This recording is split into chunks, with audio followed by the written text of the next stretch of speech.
mais, peço que fiquem atentos à ministração da palavra. Hoje temos a alegria de termos aqui o pastor Eudes, por favor, pastor Eudes. Ele é pastor da nossa congregação ali no setor Sítio Dona Luzia. Irmã Luzia, não é, pastor?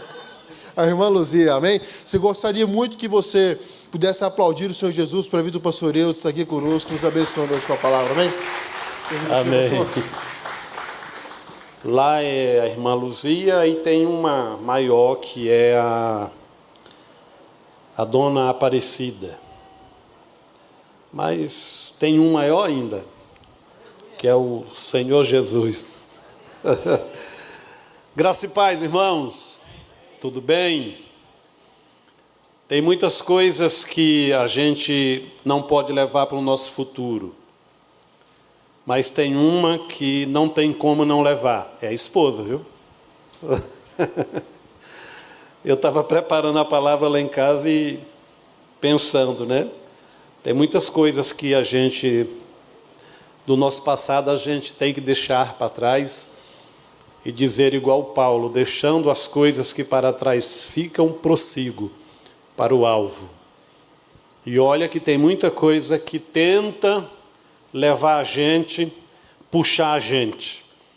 Mas o propósito faz com que a gente continue. Abra sua Bíblia aí no livro de Ruth, Rutinha. É daqueles livros difíceis de encontrar na Bíblia aí, ó. Tá? Depois de Juízes, se você for lá em Juízes, que é mais conhecido devido à história de Gideão, você vai rapidamente chegar aí no livro de Ruth, capítulo 1.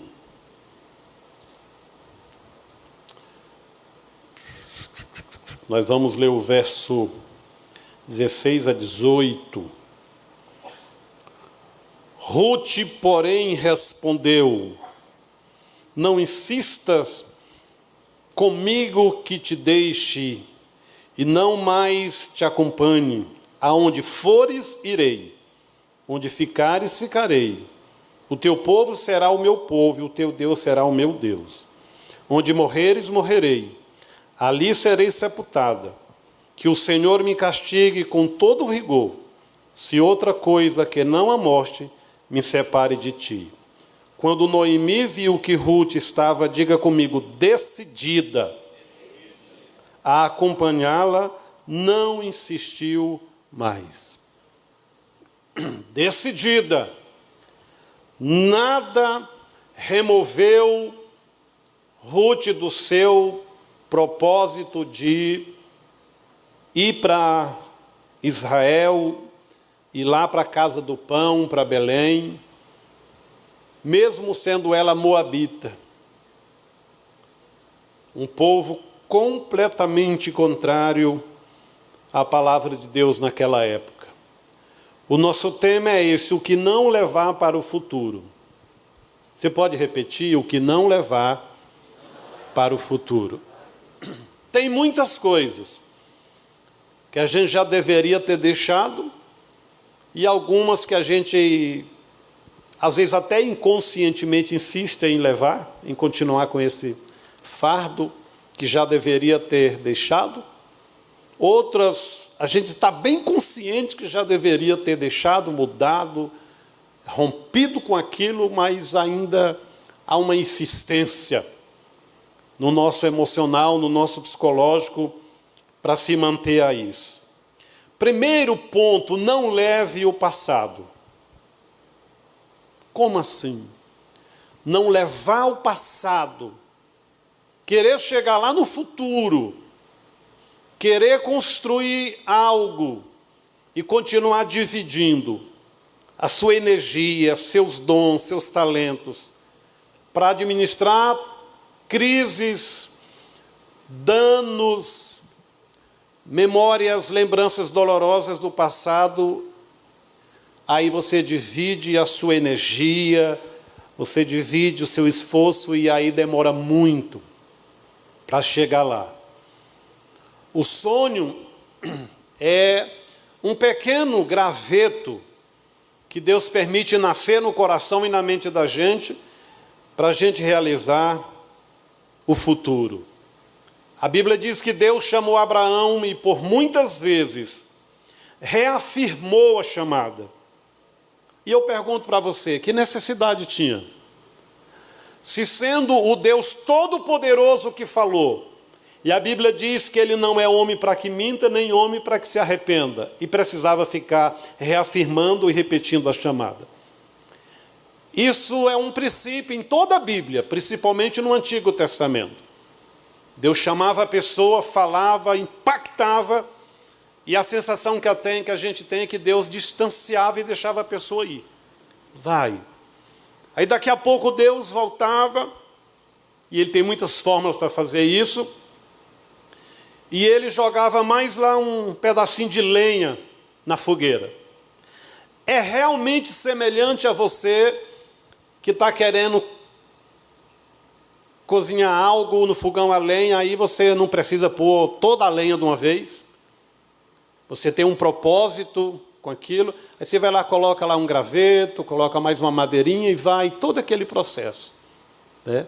É igual quem faz doce em fogão de caipira, né?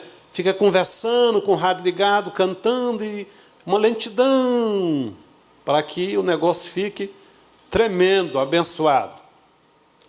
Eu já acompanhei esse processo uma vez com uma irmã aqui da igreja. A gente foi na chácara dos seus parentes dela e ela mexendo naquele leite ao vinho, foi ficando mais marronzinho, até que ficou pastoso, cremoso. E os crentes não deixam barato depois, né? Então, não leve o passado. É comum vermos as pessoas gastando sua energia no presente, remoendo as mazelas do passado. É muito comum. E eu volto a dizer, nem sempre as pessoas têm consciência que estão gastando uma energia e um tempo, talentos, que são tão preciosos com algo que não vai levar a lugar nenhum. O nosso passado deve ser aquele baú que você, de tempo em tempo, dá uma olhada e pensa assim, como foi que eu guardei tudo isso? Eu não preciso disso, daquilo outro. Aí você joga várias coisas fora, doa ou tal. Passa algum tempo, você volta lá. O que vai acontecer de novo? Gente, mas por que eu guardei isso? E vai selecionando. Até ficar aquilo que serve de alguma consulta. E a consulta não é para projetar o futuro.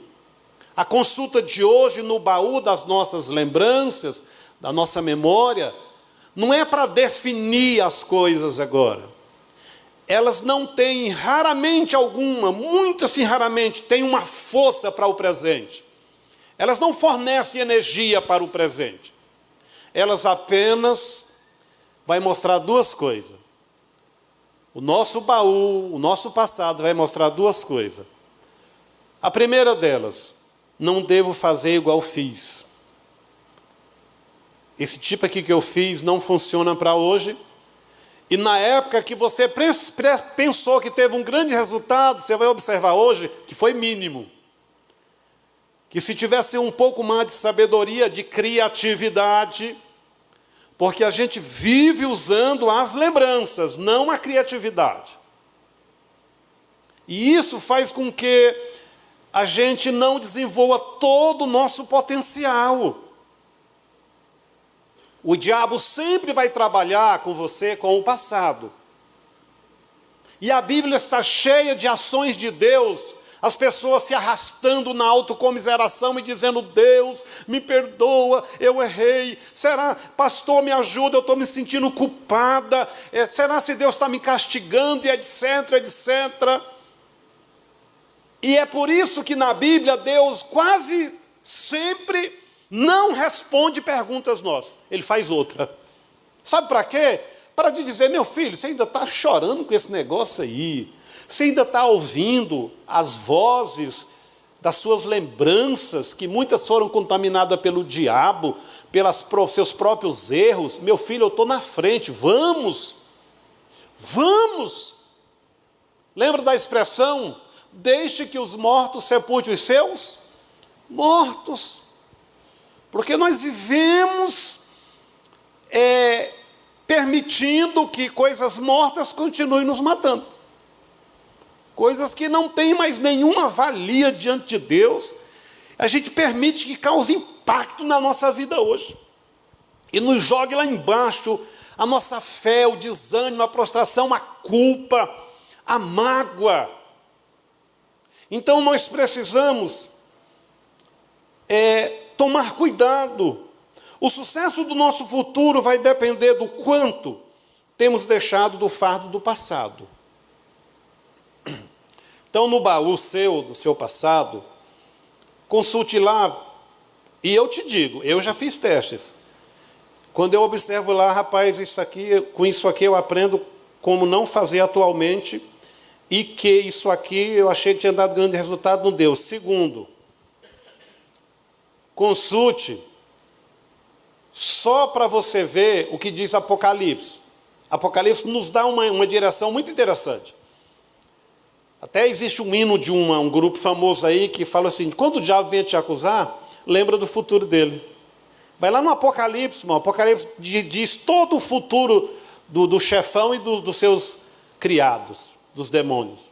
O futuro deles é o inferno. Então, olhe ao passado, só para você cumprir o que Deus disse para Davi. Davi, você está indo numa velocidade e esquecendo que o importante é a direção.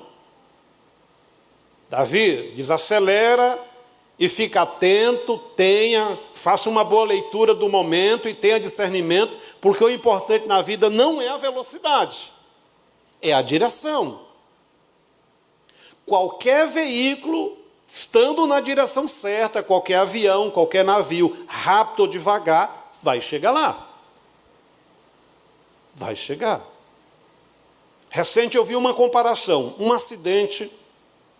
Incrível que lá em São Paulo teve um acidente com uma pessoa adulta e teve um acidente com uma criança de 7 anos.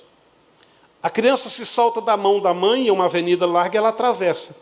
O carro estava na velocidade da via, bateu na criança, ela caiu, a criança levantou. E a mãe correu, agarrou, levou no médico, está bem. Nessa mesma avenida, um motoqueiro e um cara louco no carro, teve uma batida. Foi fatal. Fatal. Então, a gente precisa ter muito discernimento para a questão da direção, não da velocidade. Então, o quanto temos deixado do nosso passado vai definir o nível de energia que nós vamos ter no presente, em que estamos investindo essa energia, como está, ela vai revelar o quanto você tem sido usado e usado no seu potencial. Porque uma das armas mais terríveis do inimigo chama-se o medo. O diabo vai dizer, Deus não te ama, ele já não fez porque você ainda deve ter alguma beirada aí, alguma embira de pecado. E as nossas lembranças vão concordando. Tem pessoas que passam períodos da vida muito satisfeitos com o estado de estagnação que estão vivendo. Porque em algum momento fizeram tanta coisa errada, erraram tanto, quebraram tanto princípio, que o diabo convenceu ela do seguinte, só de Deus te aceitar para ir para o céu já está ótimo. Porque você fez tudo errado. Você não é digno, você não merece. Irmão, se a gente não tiver uma certa cultura bíblica, a gente vai para o lado da religião e concorda. Eu já vi, eu cheguei do ladinho, está lá a pessoa orando. Deus, se o Senhor permitiu entrar no céu, pode ser lá no final da rua, naquele barraco velho, eu já estou grato demais. Porque, irmãos, quando nós nos prendemos na experiência, nas memórias do passado, o diabo vai dizer, você é indigno. Vocês já imaginaram Davi tendo que governar Israel na dimensão que o reino estava naquele tempo, se ele tivesse esse sentimento de agir, de reagir, de avançar baseado em lembranças e não na criatividade, confiante na fé e na graça de Deus. Vocês já observaram que quando a gente está errado ou tem alguma culpa, a gente baixa o tom da voz. A gente anda assim meio torto, assim, cabisbaixo. A gente chega principalmente se você chegar numa reunião e você saber que você vai ser abordado ou vai ter que falar e você cometeu algum erro ou tem que consertar alguma coisa. Parece que a energia física, mental e a autoridade que a gente é naquele espaço desaparece. Desaparece. Por isso as pessoas têm muita dificuldade em repreender demônios. Porque querem repreender demônio com essa fé mental. Irmãos, a fé, ela é operada no nosso espírito por princípio e revelação bíblica. Se eu vivo os princípios e minha mente diz o contrário, estou nem aí para a mente. Estou nem aí. Porque o inimigo acessa com muita facilidade a nossa mente, a nossa alma. Ele não entra lá, ele joga um dardozinho. Sabe qual é o caos da vida de um cristão? Não é quando o diabo joga muita seta, ele está passando muita luta, e ele está com a percepção aguçada. E ele diz, sai Satanás, eu sei que é você, eu conheço essa voz, eu conheço esse sentimento. Ele vigia a sua alma e consegue ouvir Deus do Espírito. O problema é quando o diabo vai lá e joga a seta. E o cristão passa a ter aquilo como se fosse pensamento seu, produzido em si, reproduzido porque é meu. Aí é problema. Porque aí ele entra num campo de mentira e de engano. E pode ter certeza, quando você estiver assim, você não vai conseguir produzir, fazer grandes coisas no reino de Deus na vida.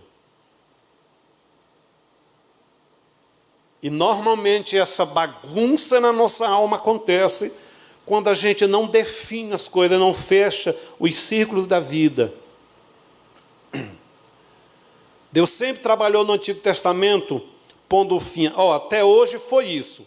Agora, meu amigo, vamos virar a página. Jacó, até hoje, aqui no Val de Jaboque, foi isso. Virou a página. José, até hoje teve choro, até hoje você está interrogando, vira a página, porque agora é no altar com o faraó. Agora é uma nova página. Tanto é que José tem 2 filhos. E ele, ao pôr o nome nos filhos, ele revela o seu estado. Ele diz, Manassés me faz esquecer todas as dores da casa do meu sofrimento e o meu sofrimento aqui. Efraim é casa frutífera, é o novo tempo. Eu consegui prosperar apesar de todo um passado de dor, doloroso. Então, ele ilustra a página virada com o nome dos filhos. Eu não vou ficar aqui gastando energia com as dores de ter perdido a mãe ainda na pré-adolescência, de ter sido vendido, traído pelos seus irmãos, traído por Potifar, traído pelo copeiro lá no presídio, porque não lembrou dele, só lembrou porque Deus teve misericórdia. No entanto, a gente vê José sendo produtivo cada dia da sua vida. Porque José não vivia consultando as lembranças. José se inspirava na criatividade, na graça de Deus. Irmãos, nenhum ser humano teve a solução para os tempos de seca e de fome do Egito. Quem teve foi José.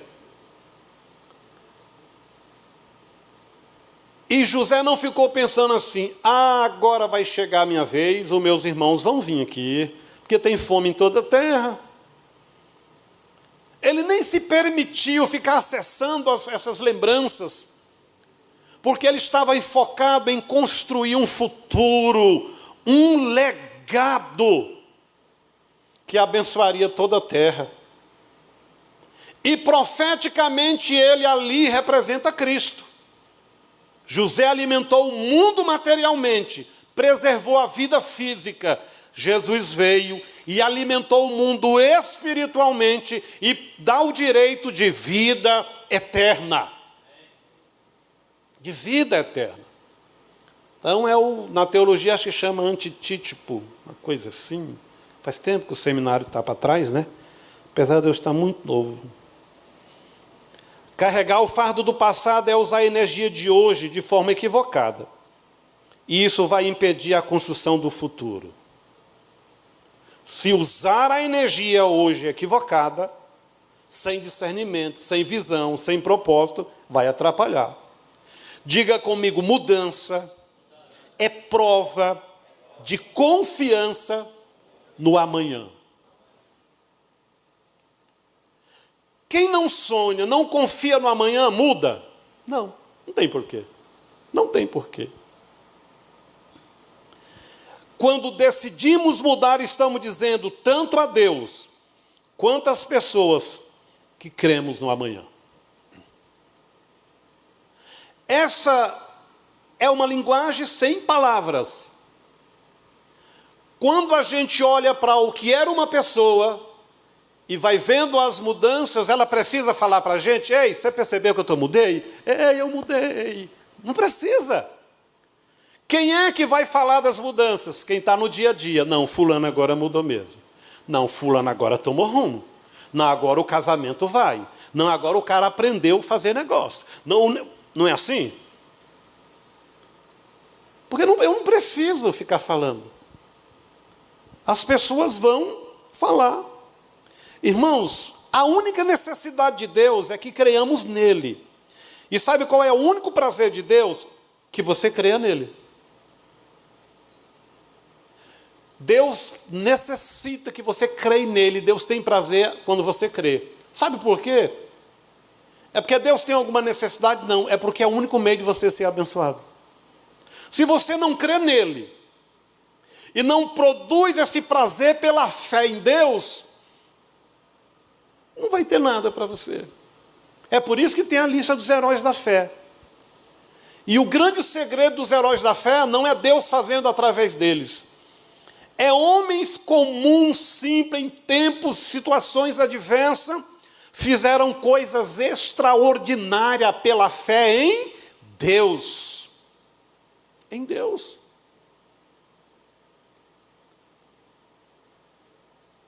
Lá tem muita gente que não está lá porque Deus teve que se valer dele para fazer alguma coisa. Não foi ele, pela fé, em obediência, produzindo em Deus. Os que estão lá é porque eles produziram. O que Deus fez por Raabe, eu te pergunto? Tem algum escrito na Bíblia que Deus ressuscitou um filho dela, um sobrinho, que Deus... Não tem nada. Mas ela está na lista dos heróis da fé, porque a mulher ouviu rapidamente, creu mais rápido ainda e pôs em prática uma fé extraordinária. Aquela pessoa que aproveitou a oportunidade e entrou na genealogia do próprio Cristo. Mateus, lá na genealogia de Mateus, está o nome dela. Não é porque Deus apareceu, não, ela creu. Diga o prazer de Deus. É que eu creia. A necessidade de Deus é você crer. Precisamos relembrar sempre que a língua é carregada da vida e da morte. Provérbios 18, 21. Poder da vida está na língua. O poder da vida e da morte está na língua. E diz que quem se alimenta bem dela vai colher muito. Então, quando você fala muito, quando você fica remoendo o seu passado, suas dores, quando você usa as palavras, a energia mental, a energia interior, sabe o que é que a gente faz? A gente dá mais poder para aquilo que está morto voltar a nos atacar e nos matar. Porque Provérbio diz, o poder da vida e da morte está na palavra.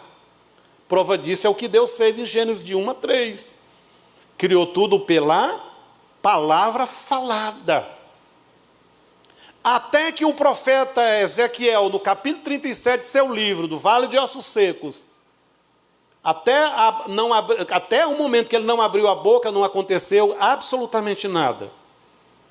Deus estava com ele, ele sentiu a presença de Deus, a glória de Deus, a nuvem de Deus estava ali, e profeticamente o que Deus falou para ele? Então, você crê? Você acha que eu posso? Então abre a boca.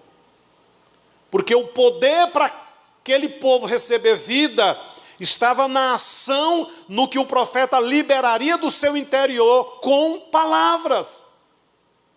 Se você alimenta suas memórias, suas dores, com palavra, falando para a vizinha, na primeira raiva que passa, acessa o livro negro. Antigamente a gente tinha um livro negro. As coisinhas menores a gente colocava lá na página da linha branca. As mais complicadas nas páginas negras. Teve uma certa época que aconteceu um negócio comigo. Irmão, Paulo disse assim, quem quer viver piamente em Cristo padece, e padece mesmo. Porque o mundo ama humilhar crente. E tem uns crentes que amam humilhar o crente mais simples do que ele. Os bichos estão igual diz lá Tiago, né? Que manda o funcionário honrar o patrão, mas fala, patrão, se tu passar da medida, Jeová chega o cacete em você. Tem lá, o texto é para os dois, para o servo e para quem é o dono do servo. E eu trabalhava numa empresa, trabalhava 15 horas por dia, de domingo a domingo. Eu entrava às 8, saía meia-noite, 1 da manhã. Quinta-feira eu tinha uma folga. A minha folga era a partir das 18. Que era o dia que eu ia ver a Meire, eu estava noivo na época. Eu trabalhava de domingo a domingo e feriado. Sábado, domingo e feriado era pior, porque era um comércio que funcionava, a grande venda dele era à noite. E aí, um dia um contador apareceu lá. Sabe aqueles mensageiros que apareceram do nada? Aí falou assim, você está aqui há quanto tempo, irmão? Eu falei, 1 ano. Você entra que hora? Tal hora. Sai que hora? Tal hora. Ele rapidamente falou assim, rapaz, eu estou olhando aqui, você tem 3.600 horas extra. Você tem carteira assinada? Não, vai mais a multa X. Você tem folga? Eu tenho 1 hora de intervalo para almoçar. Dava quase para me tomar a metade do negócio do homem. Aqui, ele entrou aqui e saiu aqui. Eu não tinha esse propósito. Aí, casei, 4 meses depois, eu fui mandado embora.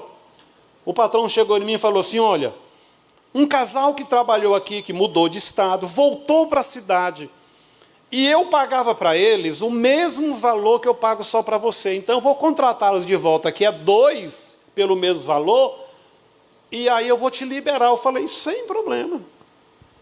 Ele falou, você acabou de casar, você deve o quê de prestação de imóveis? Lembro direitinho, R$820. Falou, se eu pagar as prestações, fica bom? Eu falei, ótimo, vou estar desempregado. Não devo nada, a mulher tinha um serviço. Quando ele chegou em casa, ele falou para a mulher dele, eu acertei lá com o irmão e tal. Falou, nunca, nós vamos dar R$500 para ele, dividido em 3 vezes. Ou então você pega os carnês deles e nós vamos pagar os carnês no dia de cada prestação.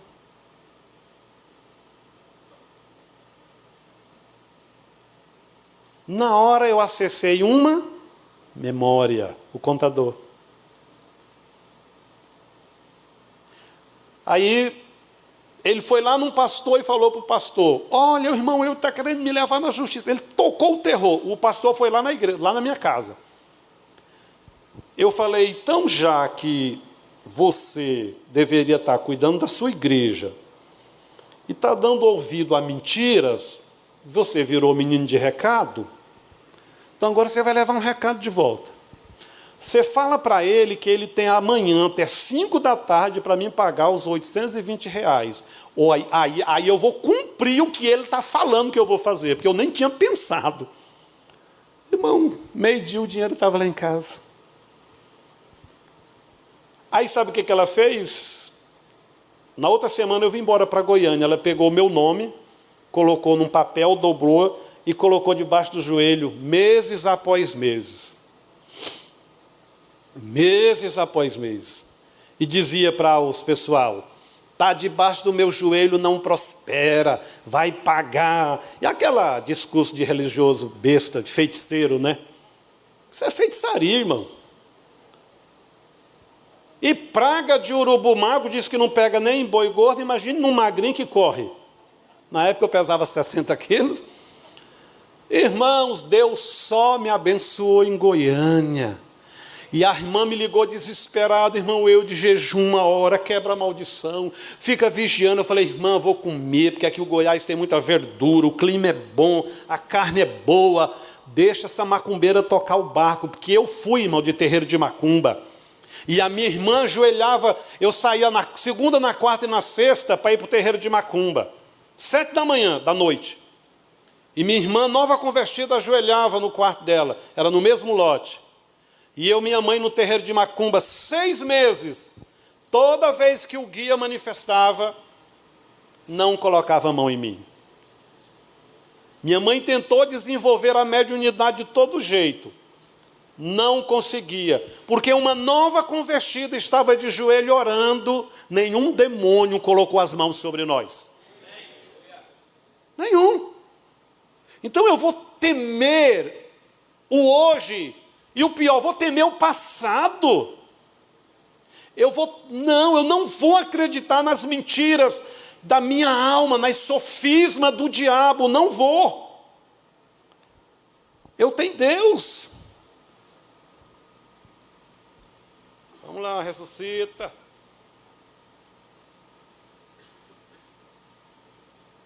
Ressuscitou, irmãos. Deus está aqui. Então, Jesus disse o seguinte: as palavras que eu vos falo, diga comigo, são espírito e vida. João 6,63, parte B. O que, trocando por miúdos, Jesus estava num embate com um grupo de religiosos que xingava ele, que falava que ele estava expulsando demônio em nome do demônio maior, Deus Beuzebu, e etc, etc. Aí Jesus dá uma lavada neles e fala: eu quero lembrar vocês que as palavras que eu vos falo são espírito e vida. As que vocês estão falando têm a morte, e vocês vão colher. Vão colher. E esses que estão comigo, devido ao Espírito da graça, o Espírito do reino, vão colher vida. Amém? As palavras que eu lhes tenho falado são Espírito e vida. Jesus disse que todo homem tem um tesouro. Qual é o tesouro? O coração. Mateus 9, né? Texto muito conhecido, 9:17. Ele disse: olha, todo ser humano vai acessar o seu tesouro. Alguns vão expor coisas boas, mas outros, coisas ruins. E quando você acessa o seu coração emocional, a sua boca não fica calada. Não fica. Ele disse: do que o coração está cheio, a boca vai falar. E às vezes o diabo usa uma chavezinha para acessar o seu coração, esse baú, às vezes é uma palavra. Tum! Você já tinha esquecido aquela mazela, você já tinha esquecido o cão, quem fez, o mal que... Aí de repente, acessa. Uma palavra, uma conversa. Parece até que a pessoa sabia o ponto certinho de chegar lá. Então Jesus está dizendo o seguinte: você quer avançar para o futuro? Então permita o Espírito Santo do seu interior, que você abra a boca para liberar, para profetizar aquilo que vai impactar o mundo emocional e o mundo físico. E toda pessoa que você tem vínculo emocional ou vínculo por autoridade é um forte candidato para te ferir. Se você estiver passando na rua ali uma pessoa que você nunca viu falar algo para você, você não importa. Mas deixa o marido falar para a mulher. Deixa a mulher falar para o marido. Deixa um filho falar para o pai. Deixa um pastor falar para um membro. Nós estamos numa posição de risco. As nossas falas podem levantar ou prostrar. E para piorar, a gente ainda depende de como vai estar o dia daquela pessoa. Por isso que pregar é tão desafiador. Precisa pregar a Bíblia, a graça, porque se sair disso, você pode errar e vai dar problema. Precisamos ser mais criativos. Pare de usar as lembranças e use a criatividade. Não leve o fardo da mágoa e da culpa para o seu futuro. Rapidamente, já vou encerrar. É só você pensar em Moisés, lá em Êxodo capítulo 3, versículo 12. Quando você lê o versículo 11 e o 13, você fica pensando, que homem é esse? Cadê aquele Moisés que Atos diz que foi ensinado nas melhores ciências da época, nas escolas egípcias?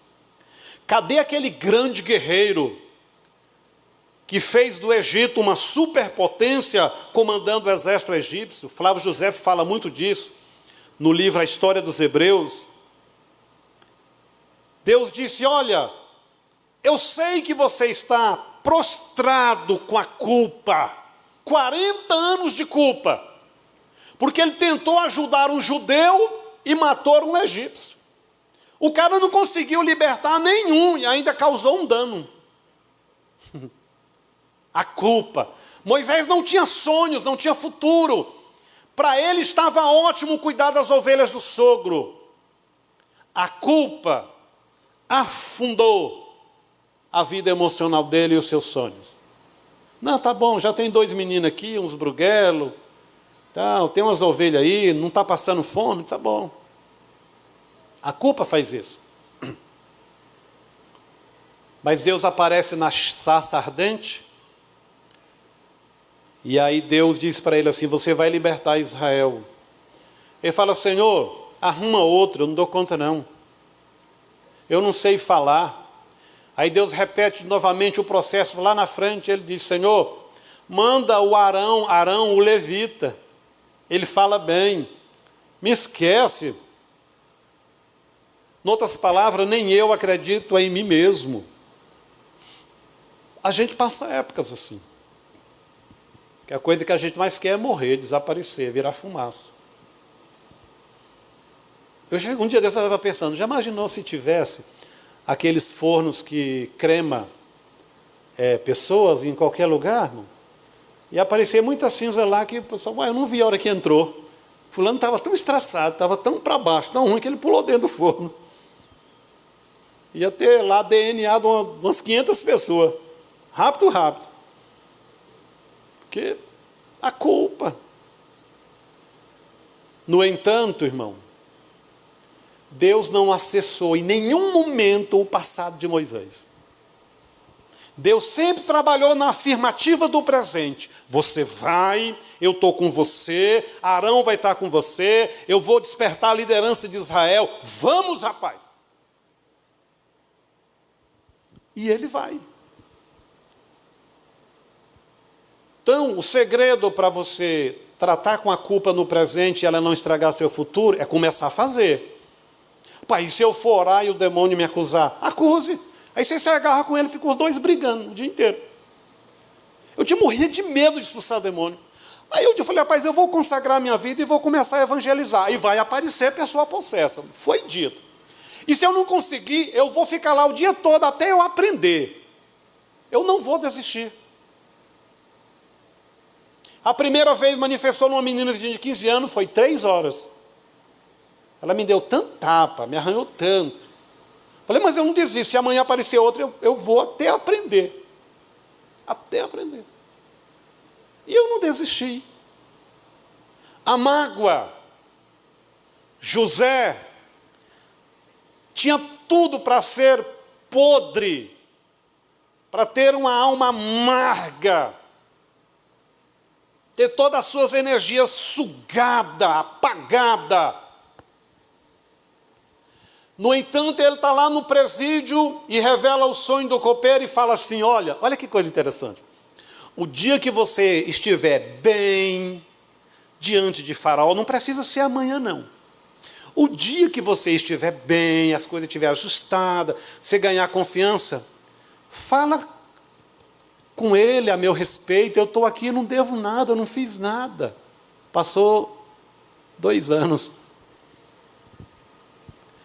Se José tivesse mergulhado na dor, na mágoa, no rancor, irmão, ele iria desejar de todo jeito matar o copeiro, matar os seus irmãos.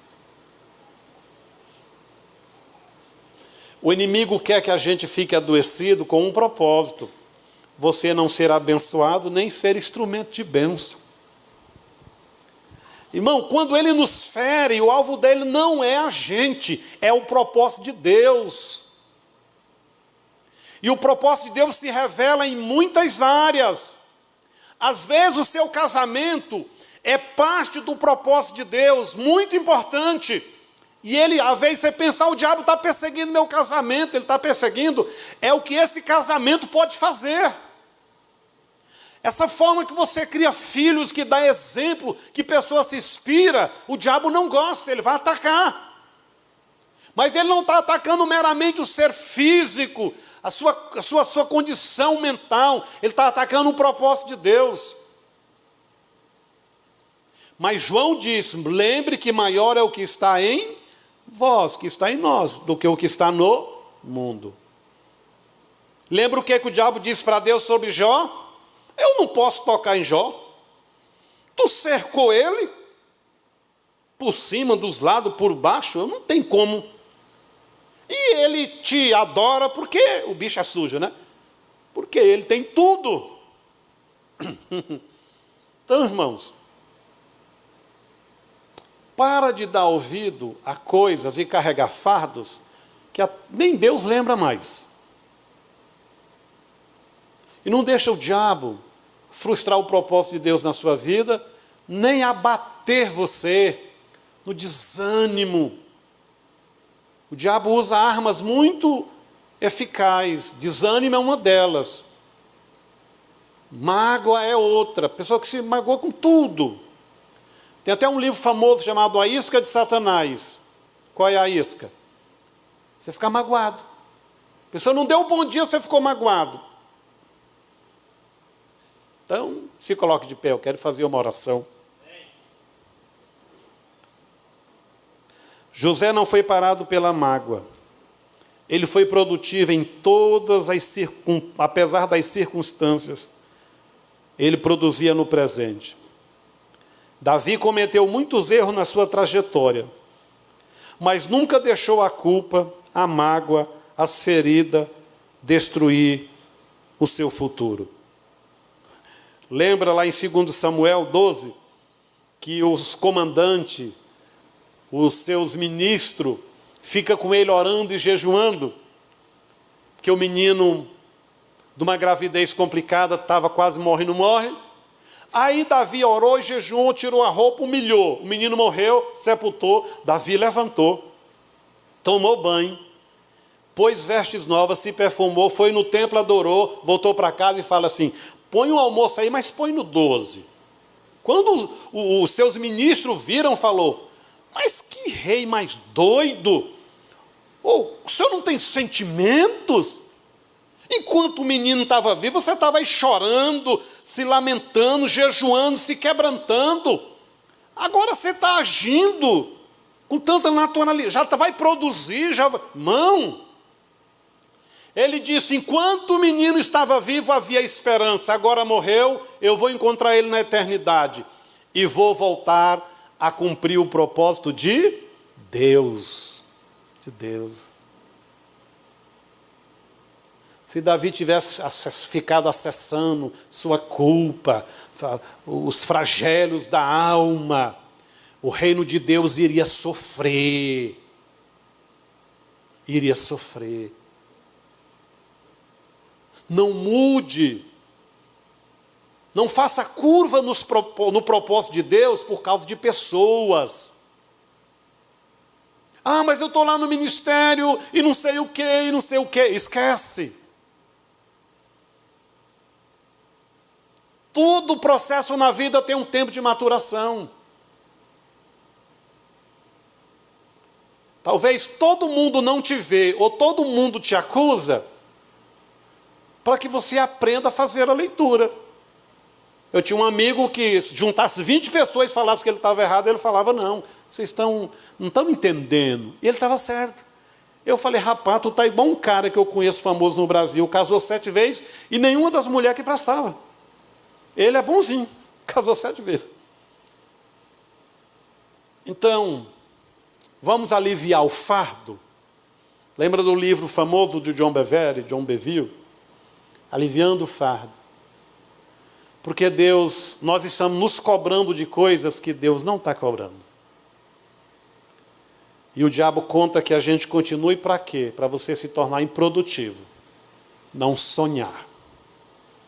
Não ter futuro. Mas eu aprendi uma coisa. Olhando de Gênesis a Apocalipse, Deus ama tacar fogo na pessoa e levantá-lo nos piores momentos, nos momentos mais improváveis, em que a pessoa se sente tão indigno. Deus enche do Espírito, levanta e fala: vai, dá pau na cabeça do diabo. Ou então dá umas pancadas na sua alma, para de ouvir ela. Irmãos, até coisas boas pode atrapalhar o nosso hoje e o nosso futuro. Deus disse para Josué: Josué, olha, eu quero uma coisa assim, para dessa frescura de Josué, ficar falando do Moisés. Moisés já passou, meu filho, já está comigo. Então tenha ânimo, tenha coragem, se inspire em tudo que ele foi, admire o seu testemunho em tudo, mas agora o negócio é comigo, mata a bola no peito e vamos romper o Jordão. Senão a gente fica assim, atualmente a igreja não tem avivamento, mas a igreja, quando aceitei Jesus, era avivada. Irmão, passa por cima disso. Você quer ter um avivamento? Todo avivamento começa com a vida pessoal, não é coletiva. O mais importante do que ter um culto avivado é ser avivado. Quem é avivado não depende se o culto está quente ou frio, ele é quente. E a lenha que chegar perto dele vai pegar fogo, amém? Então, até as coisas boas. Irmão, hoje eu estou muito mais crente do que quando eu comecei. E eu falava muito em língua, eu profetizava, revelava, expulsava demônio. Mas tinha umas coisas no caráter que precisava tratar. Então hoje eu estou melhor. Antigamente eu agia muito nas emoções. Muito. Acabou. Estão te xingando? Não, glória a Deus. Que fale. Não importa o quê, mas fale de mim. Pode deixar eu na mídia aí. Irmão, antigamente se errasse perto de mim, ou eu afastava, ou eu já condenava a pessoa. Hoje, Pode errar, irmão, você vai ter oportunidade. E não importa quem, se é o líder ou se é o liderado, pode errar. Isso não muda os meus marcos. Não muda os marcos dos princípios. Para isso, a gente precisa amadurecer, principalmente nas emoções. Pare de agir nas emoções. Passe a agir por princípio. Irmãos, a única linguagem que o seu futuro conhece é a linguagem que expressa os princípios da palavra. Você pode ter uma oratória, você pode ter dinheiro, sabedoria, o seu futuro espiritual. E a questão de honrar a Deus passa por princípios, semeadura em princípios espirituais. Pai, nós te adoramos. Nós te louvamos nessa noite. Ó Deus, pela exposição da tua palavra. Deus, nós te louvamos porque Ruth nunca consultou o passado para construir o futuro. Ela aceitou o desafio, José aceitou, Davi, Moisés, tantas pessoas que poderiam ter parado, mas se tornaram melhores e frutíferas.